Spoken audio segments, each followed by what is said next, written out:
আসসালামু আলাইকুম এভরিওয়ান, কেমন আছেন সবাই? আশা করি আল্লাহ তাআলার অশেষ রহমতে সবাই খুব ভালো আছেন। আলহামদুলিল্লাহ, আমিও ভালো আছি। স্বর্ণাজ কিচেনে সবাইকে আরও একবার ওয়েলকাম করছি নতুন একটি রেসিপি দেখার জন্য। আজকে শেয়ার করব অর্ডারের 80 পিস পরোটা তৈরি করতে আমার কতটুকু ময়দা লেগেছে এবং 1 কেজি ময়দা দিয়ে আমি কয়টা পরোটা তৈরি করি আজকের ভিডিওতে A to Z বলে দেব। আশা করি আপনাদের কাছে আজকের ভিডিওটাও ভীষণ ভালো লাগবে। প্রথমেই এখানে আমি একটা মিক্সিং বোল নিয়ে নিয়েছি। আমি যেহেতু অর্ডারের জন্য পরোটা তৈরি করব, সেজন্য প্রথমে আমি এখানে 3 কেজি ময়দা নিয়ে নিয়েছি। এটা এসিআই পিওরের ময়দার প্যাকেটগুলো সব এক এক করে কিন্তু একটু দেখিয়েও দিয়েছি। এবার এগুলোকে আমি একটু কেটে তারপর ঢেলে নিলাম। আমি প্রথমে 1.5 কেজি ময়দা একটা বোলে ঢেলে নিয়েছি, মানে 2টা বোলের ভিতরে 1.5 কেজি করে 3 কেজি মেখে নেব। আমার টোটাল 4 কেজি ময়দা লেগেছে এই 80 পিস পরোটা রেডি করতে।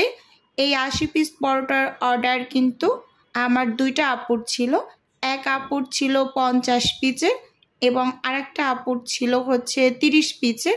আর এরা কিন্তু দুইজনেই আমার রিপিট কাস্টমার এরকম। তো এখানে আমি হচ্ছে স্বাদ মতো লবণ, সেই সাথে এখানে আমি চিনি দিয়ে দিয়েছি স্বাদ মতো, আর হচ্ছে গুঁড়ো দুধ দিয়ে দিচ্ছি এখানে 3 চামচের মতো। আসলে একেবারে ডিটেলে শেয়ার করিনি, আমার চ্যানেলে একেবারে ডিটেলেও ভিডিও দেওয়া আছে পরোটার, চাইলে কেউ দেখে আসতে পারে। এবার হচ্ছে আমি উইক্স দিয়ে খুব ভালোভাবে সব কিছুকে মিশিয়ে নিচ্ছি।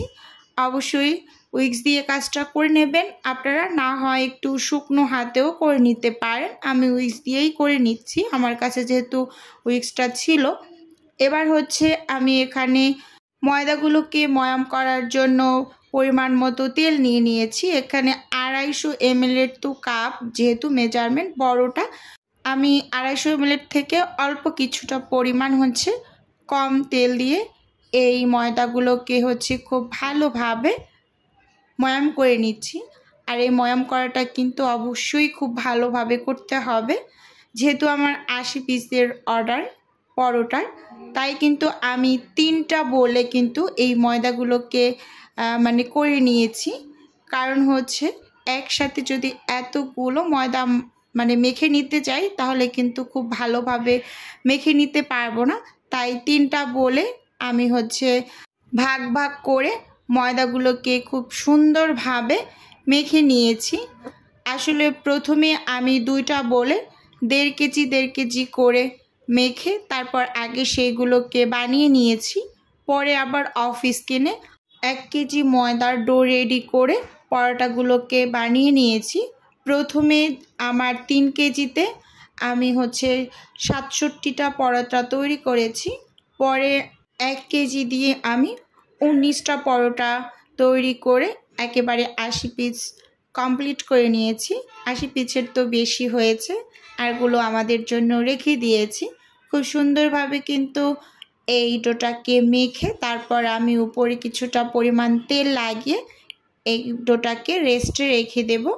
এটাকে রেস্টে রেখে আমি কিন্তু পাশে আরেকটা বলেও হচ্ছে ডো রেডি করার জন্য ময়দা নিয়ে নিলাম। এখানেও আমি 1.5 কেজি পরিমাণ ময়দা নিয়ে নিয়েছি, মানে বললাম না প্রথমে আমি 2টা বলেই 1.5 কেজি করে হচ্ছে ময়দাগুলোকে মেখে তারপর কিন্তু পরোটাগুলোকে একসাথে বানিয়ে নিয়েছি। আমি রাতের বেলাতে 67 পিস বানিয়ে নিয়েছিলাম, পরের দিন ভোরে আবার হচ্ছে বাকিগুলো কমপ্লিট করেছি। এভাবে করেই হচ্ছে কাজগুলোকে করে নেই, যেহেতু একা হাতে করি সেহেতু একটু সময় তো লাগবেই। প্রথমে আমি যেগুলো তৈরি করেছি ওগুলো কিন্তু সুন্দর মতো প্যাকেট করে ফ্রিজে রেখে দিয়েছি রাতেরটা রাতেই। আর সকালে যেগুলো বানিয়েছি যেহেতু অল্প কয়েক পিসেস মানে টান ছিল। তো সেইগুলো হচ্ছে আমি সকালবেলাতে একটু ধীরে সুস্থে বানিয়ে সেগুলোকেও আমি হচ্ছে ডিবে রেখে দিয়েছি। আমার এই পরোটার সাথে আরও একটা ডেলিভারি যাবে, সেটা হচ্ছে কাবাব। সেগুলোও আমি অফিস কিনেই বানিয়ে নিয়েছি, কারণ ক্যামেরা অন করে কাজ করতে অনেকটা সময় লেগে যায়। তো মাঝে মাঝে টুকটাক আমি একটু ক্যামেরাটা অন করে ভিডিওটুকু করে নিই আপনাদের সাথে শেয়ার করতে, না হয় আবার কিভাবেই শেয়ার করব, তাই একটু ধৈর্য নিয়ে মাঝে সাঝে একটু ভিডিও ক্লিপ নিয়ে রাখছি। কারণ ক্যামেরার সামনে কাজ করতে অনেক সময় লেগে যায়, সেটা আমরা কম বেশি সবাই কিন্তু জানি। তো কথা বলতে বলতে এখানে কিন্তু এই ডোটাকেও আমি রেডি করে নিয়েছি। এবার উপরে একটু তেল লাগিয়ে ঢাকনা দিয়ে ঢেকে এই ডোটাকেও হচ্ছে আমি রেস্টে রেখে দেব। এখানে মোট 3 কেজি ময়দার ডো রেডি করে আমি হচ্ছে রেস্টে রেখে দিয়েছি। অনেক আপুরাই মানে জিজ্ঞাসা করেছেন যে আপু এই কাজগুলো কি আপনি একাই করেন? যে আপু আমি একাই করি, আস্তে ধীরে। আমি কয়েকটা ভিডিওতেই এই কথাটা বলেছি যে আমি একটু খুঁতখুঁতে স্বভাবের, আমার কারো কাজ খুব বেশি একটা পছন্দ হয় না। তো আমি নিজে কাজ করতে খুব পছন্দ করি, তাই আস্তে ধীরে কিন্তু আমি এই কাজগুলোকে আমার অবসর সময়ে করি, আমি ভালোবেসেই করি। যেহেতু এই কাজটা আমার ভালোবাসা থেকেই শুরু হয়েছে যে আমি কিছু একটা করব। তো এখানে যাতে আমার বিরক্ত ভাবটা না চলে আসে, তাই কিন্তু আমি এখানে আস্তে ধীরে কাজগুলোকে করে নেই একটু সময় নিয়ে। আর যাদের অর্ডারগুলো আমি অ্যাকসেপ্ট করি তাদের কাছ থেকে কিন্তু আমি সময়ও চেয়ে নিই যে আমাকে একটু সময় দিতে হবে, আমি সময় নিয়ে ধীরে সুস্থে আপনাদের কাজগুলো করে দেব। এই যে এখানে আমি 1.5 কেজি পরিমাণ ময়দার ডো থেকে লেচি বের করে এবার হচ্ছে পরোটাগুলোকে বানিয়ে নিচ্ছি। প্রথম পর্যায়ে আমি কিছুটা পরিমাণ ময়দা ছিটিয়ে শুকনো, তারপর পরোটাটা খুব পাতলা করে রুটিটা বেলে নেই পরোটার প্রথমে। তারপরে হচ্ছে আমি এর ভিতরে মানে তেলের মিশ্রণটা ব্যবহার করি।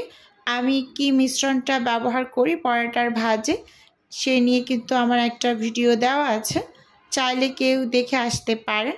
খুব পাতলা করে কিন্তু বেলে নিয়েছি। এবার এখানে তেলের মিশ্রণটা দিয়ে ওপর থেকে আমি কিছুটা পরিমাণ শুকনো ময়দা ছিটিয়ে তারপর পরোটার যে শেপটা চারকোনা সেই শেপটাই আমি করে নিচ্ছি। আর আমার কাছে এই শেপটাই খুব মানে দ্রুতভাবে কাজ করা যায় এরকম মনে হয়, তো আমি সবসময় এভাবেই বানিয়ে থাকি। আর ম্যাক্সিমাম আপুরা এটাই চায় যে চারকোনা শেপেরটাই দিয়ে নাপু, যেহেতু খুব তাড়াতাড়ি করতে পারি। এই যে এভাবে করে কিন্তু আমি সব পরোটাগুলোকেই বানিয়ে নিয়েছি একটা একটা করে। ভিডিওর এই পর্যায়ে নিজের বিজনেসের একটু প্রচার করি। যারা ফ্রোজেন কোনো আইটেম অর্ডার করতে চাচ্ছেন স্ক্রিনে দেওয়া হোয়াটসঅ্যাপ নাম্বারে নক দিলেই কিন্তু আমি A to Z বলে দেব। এই যে এখানে কিন্তু কথা বলতে বলতে আমি পরোটাগুলোকে বেলে তারপর হচ্ছে এপাশে কিন্তু ছেঁকে নিচ্ছি। আমি কিন্তু এই কাজটা সঙ্গেই করে নেই, একটা দুইটা বেলি তারপর আবার একটু ছেঁকে নিই। এভাবে করে সব পরোটাগুলোকে ছেঁকে তারপর হচ্ছে আমি ঠান্ডা করতে দিয়ে দিয়েছি, পরিষ্কার একটা ওড়না বিছিয়ে তারপর হচ্ছে ফ্যান ছেড়ে এখানে যে ঠান্ডা করার জন্য রেখেছি। এভাবে করেই হচ্ছে সব পরোটাগুলোকে আমি বানিয়ে নিয়েছি, একটু সময় লেগেছে। এটা পরের দিন সকালে করেছি 1 কেজি ময়দা দিয়ে। এখানে আমার 19টার মতো পরোটা হয়েছে 1 কেজিতে। এবার হচ্ছে সব ঠান্ডা করে আমি এই যে প্যাকেজিংয়ের জন্য নিয়ে নিয়েছি। এভাবে করে সবগুলোকে প্যাকেজিং করে আমি ফ্রিজে রেখে দিয়েছি। এটা অফিস কিনে করেছি। আজকের ভিডিও বন্ধুরা এ পর্যন্তই রাখছি। আল্লাহ হাফেজ। আসসালাম।